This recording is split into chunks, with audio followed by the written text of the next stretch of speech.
Hello, my name is Howard Knepper, and I'm a Republican running for the U.S. Senate in the general election.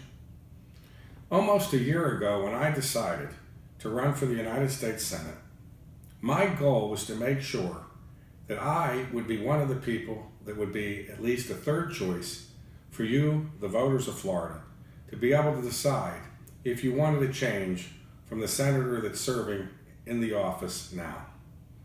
Mr. Rubio has said that he didn't vote on the Senate floor all the time because his vote would not have changed the outcome of certain bills that were trying to be passed on the Senate floor.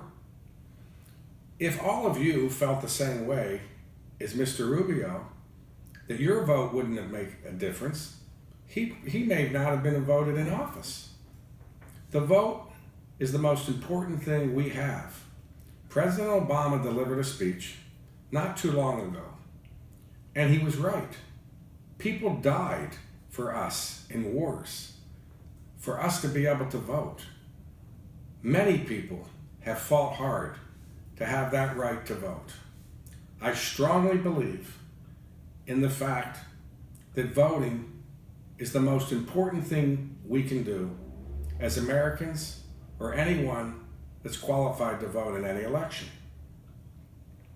I want to talk about the media and covering a write-in candidate and why I am a write-in candidate. It's important for you to understand that when I decided to be a write-in candidate, it had nothing to do with paying a qualifying fee of $10,000. I've said before that if I would have run as a Republican and not been a write-in candidate as a Republican, then I would have definitely most likely lost in the primaries. It's very hard to unseat a sitting senator at a primary.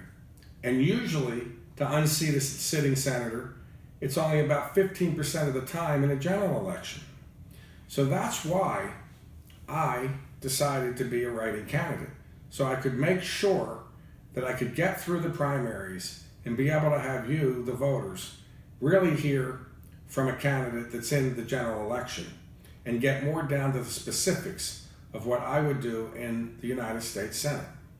In reference to the debates, it's very clear that anyone that can be in the debates as a candidate have to reach a certain poll number, and that's set forth by the sponsors of the debate. That's not something that any of the candidates can decide.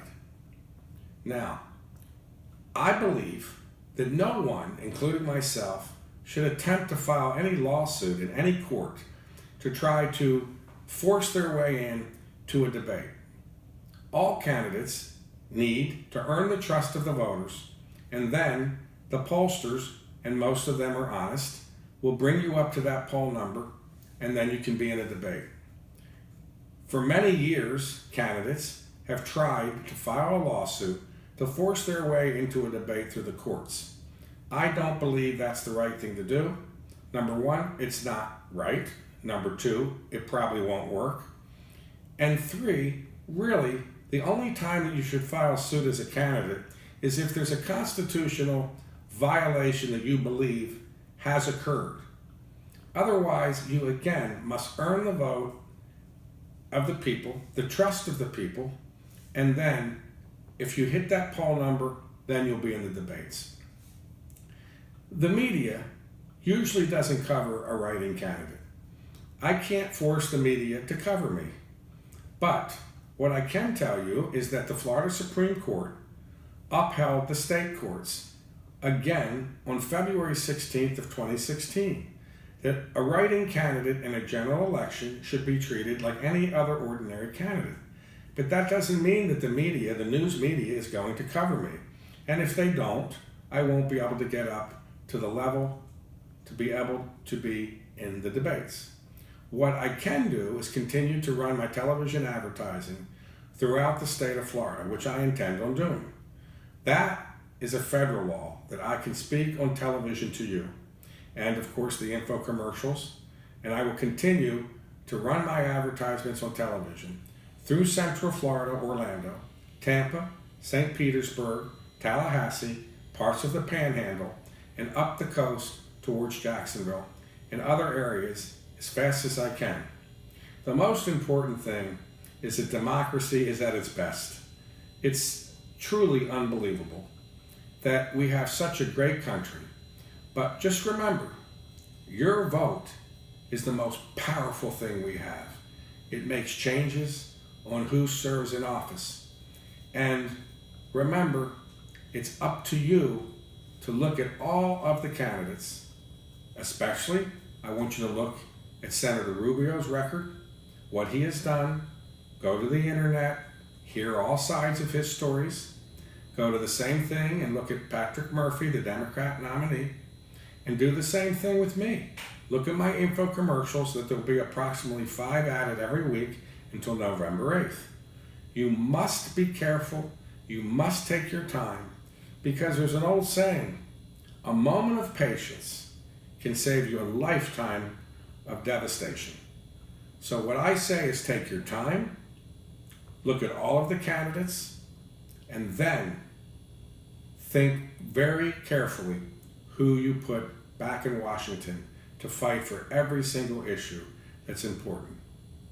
Every step of the way, when I was running for this seat, and I'm still running for it, I have only thought about one thing. It's you. It's you, the Floridian people, all of your issues, all of the issues that are important to the state.